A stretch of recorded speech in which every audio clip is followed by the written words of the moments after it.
Hello. Welcome back. I want to talk to you about RV renovation and how to do it on a budget, because we are not all millionaires. If we were, we'd probably have someone do the RV thing for us. So, hi. My name is Meg from megfort.com. I'm a minimalist blogger, travel blogger, and RV renovation queen. I bought a brand new RV, 2020 model 325 Wallpaper 13 from Forest River, and I completely renovated it to be my full-time little tiny house. I will include a full tour video to this RV down below in the description, as well as all of my social media handles so we could be friends on social media. Let's talk renovation. There is a lot of ways to save money on your renovation. It is so much easier and cheaper to renovate an RV than a house because it is a smaller space. I definitely encourage you to buy unique pieces on Etsy and places like that to kind of make it your own if you are buying all of your little decor items, let's say at Target or at Walmart. It's not as unique and fun. I encourage you to go on Pinterest and kind of find your style and your personality. Maybe you like more modern and streamlined things. Maybe you like that farmhouse chic like Joanna Gaines. Maybe you like more of like a bohemian, beachy vibe, which is kind of how I like it. I like very minimal, black and white type of design with some bohemian pieces here and there. If you watch my full tour, you'll see that there's a lot of like macrame kind of stuff here and there.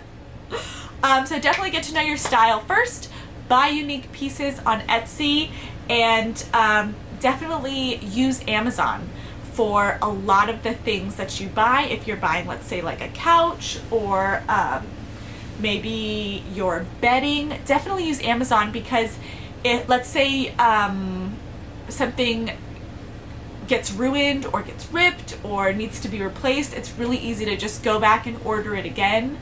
But the biggest piece of advice that I can give you when you're renovating is to don't skip or skimp on the really big functional stuff.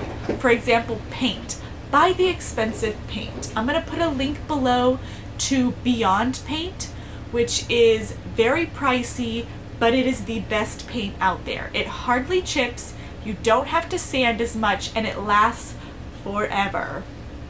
All of the paint that you see behind me that is white, I painted. I painted literally every wall in this RV except for the bathroom. I used very fancy wallpaper.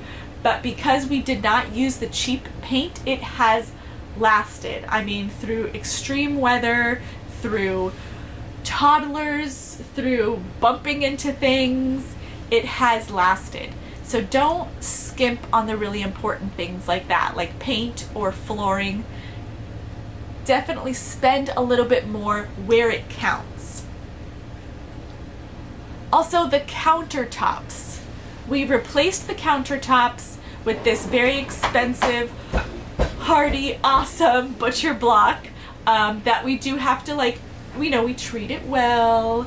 We treat it with like beeswax and sealer, and make sure that we don't abuse it. But we replaced the dining room and all of the countertops in the kitchen with this butcher block. I'm so glad that we went for like the thicker kind and didn't go the cheap way out, because you can tell when you go the cheap way out. For the really important stuff, don't skimp. Buy the expensive stuff where it matters. The fabric for our bedding is also a little bit on the pricier side. We got stone washed French linen for the kids' bed, and for our bed, it is so soft and luxurious. And when you're traveling full time and you're like in and out and you're at all these different campgrounds and you're exhausted and you come home and you just slip into this gorgeous, soft, velvety French linen, it does make a difference. There are some things that you can kind of take the inexpensive way out, like let's say shades or pots and pans or little decor pieces, but if you splurge on the important things, it really makes a difference. It really makes it feel like a luxurious place to live. It makes it feel more like a home. Another thing that I splurged a little bit on was the wallpaper in the bathroom. All right, so I have loved this idea of banana leaf wallpaper. So in the Beverly Hills Hotel in California, they have this bar where they have like brass pieces and the whole wall has this banana leaf wallpaper, and I just have always thought it is the coolest, most beautiful thing, and I've always wanted to do it in my house. So I decided to do it here in my little tiny house RV. Now these were a little bit more expensive. So I bought them on Etsy, but they have them on Amazon now. I wish they were on Amazon when I was renovating this place. But I think they were like $60 per sheet, and it was $30 for shipping. So it wasn't cheap, but it was definitely worth it, especially in the bathroom where the kids are gonna like scuff it up. They're gonna get toothpaste on the wall, and it's just easier to wipe off. If I bought the cheap stuff, it would probably definitely have tears and holes in it at this point. Room by room is the easiest way to renovate. We decided to do the kids' room first, then the bathroom, then the kitchen, then the master bedroom. So we kind of went room by room, and it was a lot easier to live that way. We were kind of living in it, but also living in an apartment at the same time. I would definitely recommend go room by room, finish it, and then go to the next room. Finish it and go to the next little area and room. Some of the things that like we kind of like, you know, didn't splurge on in the kids' room was their mattresses we got from IKEA, and like the bedding on the mattresses we got from IKEA. The shades that are gray in the bedroom, we kind of just chose what came with the RV. We didn't change those up. We left the carpeting in their bedroom, and then all of the handles, instead of replacing it, which probably would have gotten a little bit pricey, we just took them off and spray painted them. So the handles and the hardware for each little door we took off, spray painted. It was really cheap, like $4 spray paint from Home Depot, but it has lasted. And then in the bathroom, the little trash can and the little toilet paper holder, super cheap. I think I bought it at Walmart, nothing too pricey and expensive. And then the tabletop for the sink in the bathroom, I actually got that at Home Depot and sanded it and stained it myself because I couldn't find one that I really, really liked. So making it myself was cheaper, and it actually came out exactly how I wanted. That bowl sink and the brass faucet in the bathroom I bought on Amazon, and I kind of waited for it to be on sale. I was watching it for like almost a month and kind of shopping around, and I found exactly what I wanted, and then I bought it. Now that mirror in the bathroom looks super nice and matches perfectly. It was actually a mirror that I found at Walmart on clearance. It was like $8, and then I taped it off and I spray painted it with a little $4 spray paint from Home Depot, or maybe it was Lowe's, and it matches perfectly, and I'm so happy with it. Here in the main area, the light fixtures, the little bamboo light fixtures, I actually bought one of them at IKEA, and the two other ones I bought on Etsy from Thailand or Indonesia. It was an international seller. And then these baskets that are here on the wall, I got those from an African seller on Etsy as well. And then, oh, this clock is just a cheap one from Walmart. And these little printouts, I actually made those images on the computer, printed them out on canvas paper, and then bought those cheap frames from Walmart. It is literally so easy to decorate if you save money with decor and splurge a little bit on the things that matter. What else? Some of the plants that I've bought, I've had actually in previous apartments and just brought them along. The couch that I have in the master bedroom, is actually a couch from IKEA, and it is a storage couch. We converted it into a closet technically, so it opens up and it is actually me and Alex's closet technically. The whole back wall actually folds down and becomes a patio, so it's completely black. So I put white curtains, and those are really cheap, inexpensive. I think they were $20 on Amazon. Really easy way to just transform an entire wall. Just paint it or cover it with some cheap blackout curtains, and it worked perfectly.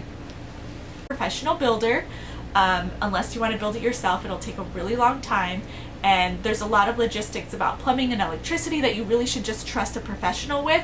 If you get an older RV, electricity and plumbing is already done for you.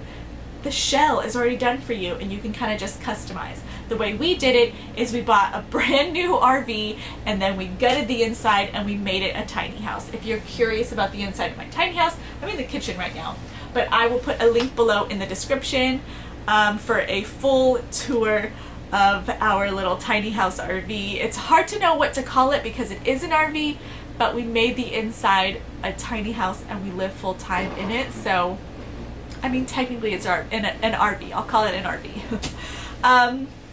What's another thing I wanted to talk about? Ooh, speaking about price and things like that, insuring your RV versus your tiny house is going to be so much cheaper. I mean, technically an RV is a recreational vehicle, so you would insure it as a recreational vehicle rather than your permanent residence and home. It is thousands of dollars cheaper a year to insure an RV rather than an actual home. It's crazy less, especially if you go through GEICO, which is what we have.